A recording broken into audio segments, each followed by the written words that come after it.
বিশ্বজুড়ে নিন্দার সমালোচনার পরও গাজা সিটিতে স্থল অভিযান শুরু করেছে ইসরায়েল। স্থানীয় সময় মঙ্গলবার গাজা সিটির উপকণ্ঠ থেকে শুরু হয় অভিযান।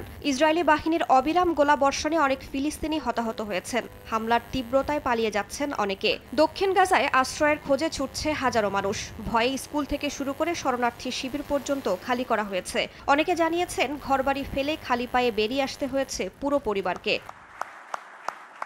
হামাসের নেতারা যেখানেই থাকুক না কেন ইসরায়েল তাদের নিশানা করবে বলে হুঁশিয়ারি দিয়েছেন প্রধানমন্ত্রী বিনিয়ামিন নেতানিয়াহু। হামাস নির্মূলে তেল আবিবের পদক্ষেপকে পূর্ণ সমর্থনের ঘোষণা দিয়েছেন মার্কিন পররাষ্ট্রমন্ত্রী মার্কো রুবিও।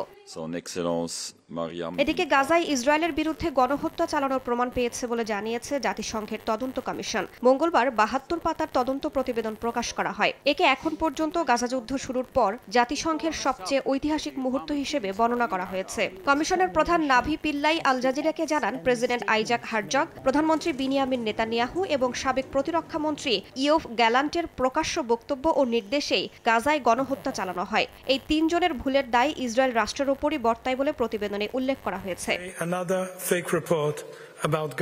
এদিকে এই প্রতিবেদনকে মিথ্যা ও ভুল আখ্যা দিয়ে প্রত্যাখ্যান করেছে ইসরায়েলের পররাষ্ট্র মন্ত্রণালয়। উল্টো প্রতিবেদন তৈরিকারীরা হামাসের পক্ষ নিয়েছে বলে অভিযোগ করা হয়েছে।